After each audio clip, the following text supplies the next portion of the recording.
Assalamualaikum warahmatullahi wabarakatuh. Selamat pagi, salam sehat untuk kita semua.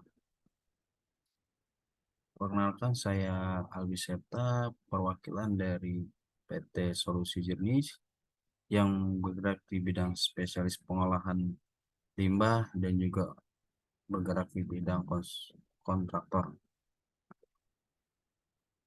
Kali ini saya akan melakukan pembahasan mengenai saya masuk ke dalam pro- proposal proyek, saya akan sedikit breaking tentang limbah yang ada pada rumah sakit. Limbah rumah sakit adalah semua limbah yang dihasilkan dari kegiatan rumah sakit, baik itu dalam bentuk padat, cair, ataupun gas. Tentunya rumah sakit sebagai sarana pelayanan kesehatan, yang mana tempat berkumpulnya orang sakit maupun sehat, dapat menjadi tempat sumber penularan penyakit serta memungkinkan terjadinya pencemaran lingkungan dan gangguan kesehatan, juga menghasilkan limbah yang dapat menularkan penyakit. Limbah rumah sakit bersifat berbahaya bagi kesehatan lingkungan dan bagi masyarakat di lingkungan rumah sakit dan sekitar. Limbah rumah sakit, jika tidak dikelola dengan baik dan sesuai aturan, dapat mencemari lingkungan. Untuk itulah, dalam menghindari risiko tersebut, maka diperlukan pengelolaan limbah yang baik dan tentunya sesuai dengan aturan yang berlaku dan sudah ditetapkan di Indonesia. Perlu kita ketahui tujuan pengolahan limbah. Yang pertama adalah pengolahan sampah RS dapat sesuai dengan aturan yang berlaku, melindungi pasien, petugas kesehatan, pengunjung, dan masyarakat sekitar rumah sakit dari penyebaran infeksi dan penyakit lainnya. Yang ketiga, membuang bahan-bahan berbahaya seperti sitotoksik, radioaktif, gas, limbah infeksius, limbah kimia, dan farmasi dengan aman. 4. Mencegah pencemaran lingkungan di sekitar. Tentunya, rumah sakit harus mampu mengurangi jumlah limbah yang dihasilkan dengan cara mengurangi bahan reduce, menggunakan kembali limbah reuse, dan daur ulang limbah recycle. Oke, tentunya hal ini pun menjadi tolak ukur dari berbagai rumah sakit, tentunya dalam hal pengelolaan limbah yang dihasilkan dari rumah sakit, terkhusus dari air yang dihasilkan oleh rumah sakit. Tentunya kami dari PT Solusi Jernih akan menawarkan proposal untuk pembangunan dan instalasi pengolahan air limbah.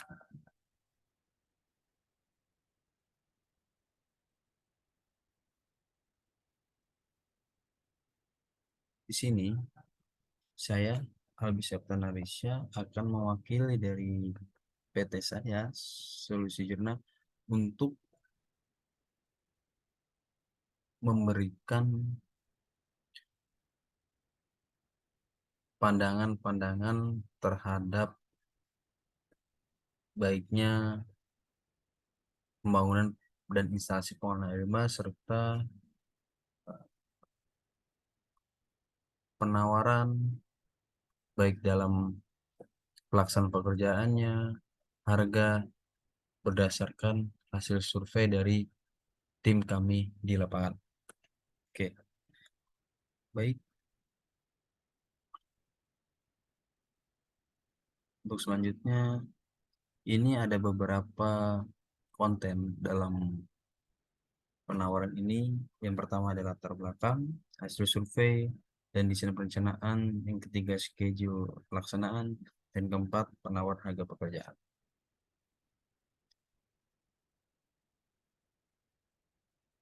Yang pertama, latar belakang. Undang-Undang RI Nomor 36 Tahun 2009 tentang kesehatan, bahwa kesehatan merupakan hak asasi manusia dan salah satu unsur kesejahteraan yang harus diwujudkan. Dalam dalam mencapai tujuan pembangunan di bidang kesehatan, rumah sakit merupakan bagian yang tidak terpisahkan dari sistem pelayanan kesehatan yang membutuhkan penanganan dan perhatian seksama.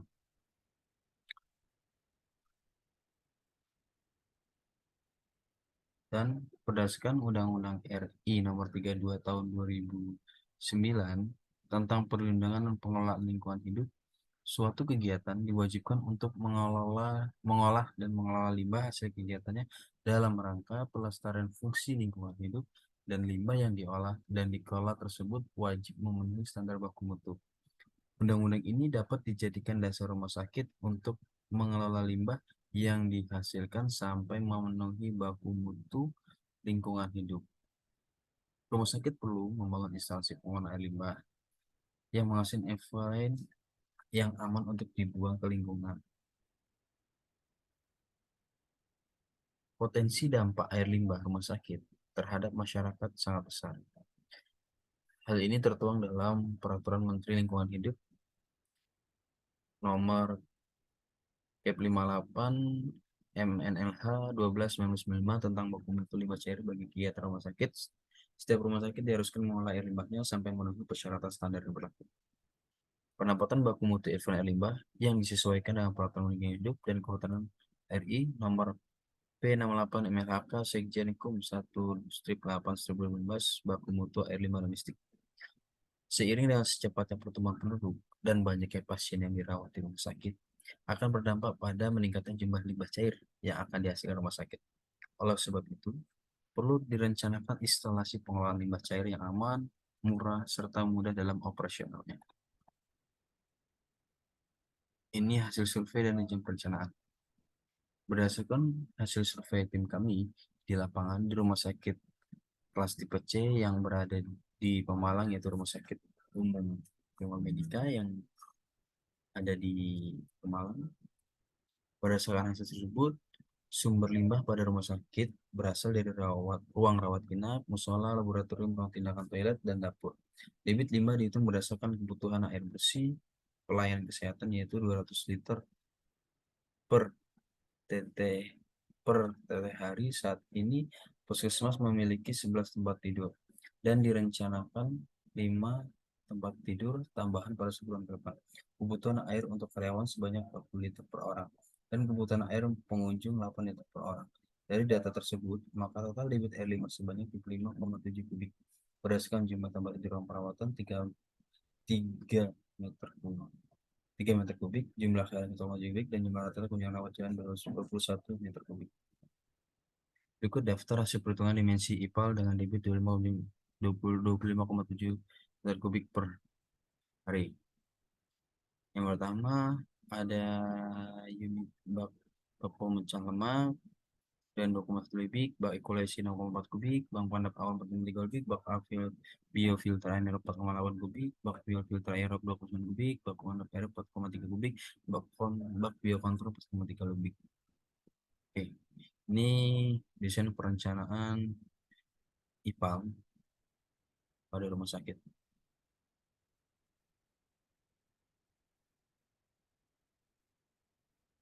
Oke, next. Nah, dalam melakukan pembangunan di 7 pekerjaan bak tersebut, tentunya akan memakan waktu pembangunan dan pelaksanaannya. Ini terdapat uraian pekerjaan dan waktu yang akan dibutuhkan. Pertama, pekerjaan persiapan, di situ ada pekerjaan pasang direksi kit, gudang, demo, pekerjaan pagar keamanan, penyediaan dan air kerja. Itu akan habis di minggu pertama atau selesai di minggu pertama. Yang kedua, pekerjaan bak pemecah lemak, pekerjaan gali tanah biasa untuk konstruksi, pengolahan pasir dapat selesai di minggu kedua, pekerjaan beton di minggu ketiga, pekerjaan lantai di minggu kedua, pekerjaan dinding baik itu plaster aci maupun punya waterproofing akan selesai di minggu ketiga dan keempat. Oke, untuk selanjutnya eh, sorry. Untuk pekerjaan ekualisasi pekerjaan tanah biasa untuk konstruksi di minggu ketiga, pengolahan pasir minggu ketiga, punya 25 di minggu ketiga, ketiga, pengujian beton di minggu keempat, lantai di minggu ketiga, dan pekerjaan di dinding prestasi waterproofing akan dilakukan dan selesai di minggu pertama di bulan Februari. Oke, untuk bab pengarap awal juga sama, ada pekerjaan galian tanah biasa untuk konstruksi, pembongkaran pasir, beton pada 25, lantai di minggu ke-2 bulan Februari, pengujian lantai di minggu 1 Februari, serta pengujian dinding konstruksi waterproofing di minggu ke-3 ke-4 di sorry 23 di bulan Februari. Oke, untuk pengujian filter aerop, pengujian tanah bisa untuk konstruksi di minggu ketiga, pengujian minggu ketiga, pengujian beton di minggu 4, pengujian lantai di 3, dan dinding asli power roofing di minggu ke-4 dan 5 di bulan Februari. Oke, di bulan Maret, bak filter ada pengujian galian tanah biasa, pengujian pasir, lantai, dinding beserta waterproofing di minggu terakhir bulan Februari dan awal Maret. Nah, untuk pengadapan akhir serta pengujian biokontrol akan memakan waktu di minggu ke-3, ke-4 di bulan Maret serta di awal bulan April. Untuk pekerjaan finishing, tentunya di situ ada pemasangan PVC untuk ukuran diameter 4 in, 3 in, pemasangan pompa, bimedia filter, dan reservoir. Itu dilakukan saat proses pemasangan atau dalam melakukan galian tanah. Kita juga udah bisa langsung melakukan pemasangan atau instalasi jalur pipa-pipa pembuangan, serta di akhir kita juga bisa, setelah selesai kita bisa melakukan pemasangan pompa, mesin pompanya, media filter, dan reservoir. Oke, untuk selanjutnya kita berbicara tentang penawaran harga pekerjaan. Di sini tertera rencana anggaran biaya. Pertama, untuk pekerjaan persiapan kita ada di sekitar 8.150.000. Untuk pekerjaan bak pemecah lemak dengan volume 2,1 kubik 12.641.742. Pekerjaan bak evaluasi dengan 6,4 kubik di angka 21.464.934 rupiah. Di bak pengendap awal 4,3 dengan volume 4,3 kubik di angka 16.066.713 rupiah. Di pekerjaan bak filter aerob dengan volume 4,8 kubik 17 juta, harga di 17.409.898. Untuk di filter aerob dengan volume 2,9 kubik yang ke 15.110.210. Pekerjaan bak pengendap akhir ada di volume 4,3 kubik dengan harga 16.066.713 rupiah. Dan bak biokontrol dan volume 4,3 kubik di angka 16.066.713 rupiah.